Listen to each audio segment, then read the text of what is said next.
The name of the story is Filbus, written by Neil Westerfield and Jack. Not very long ago, on a cold fall night in a town, not too different from this one, there was a man, or what once was a man. He was very tall and slim, with legs as thin as a stool might be. He wore all black clothes and a tall black hat. His name, Filbus. Filbus was a sus man. He sat that night in the park alone with two chairs waiting.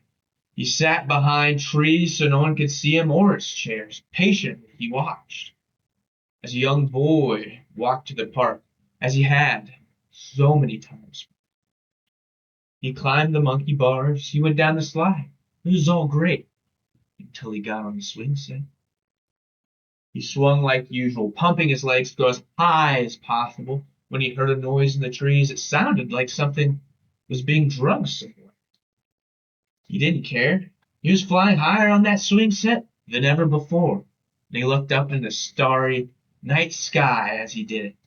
But the dragon grew closer and closer until the boy had to slow down and see what it was. By then, it was too late.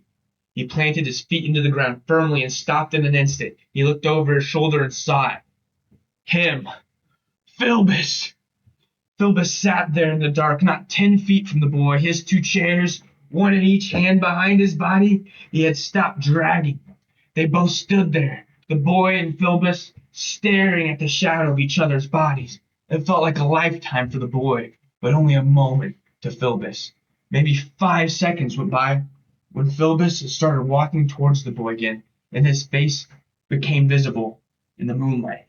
His head was huge, it was tall. The boy stared in shock. Each of Filbus's eyes were the size of the boy's head, and his nose was concave. It was backwards. It was impossible and insane. His mouth, a disgusting, twisted, uncanny smile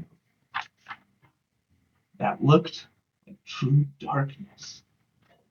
The boy didn't know what to do. He used all of his strength to push past the fear and try to run. He turned his back and he took off faster than ever and he ever had, opening his mouth to scream, but it was no use.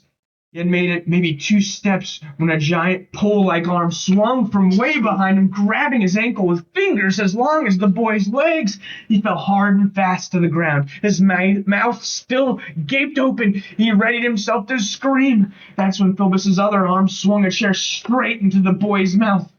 Filbus somehow in some sick way forcing the chair into the boy, making the boy even change form. It felt like true torture. The boy didn't even understand how this was possible. Filbus finished stuffing the chair in the boy's mouth when he suddenly picked up the other chair. He opened his massive mouth and he too ate a chair. He did it much quicker and enjoyed it much more than the boy did.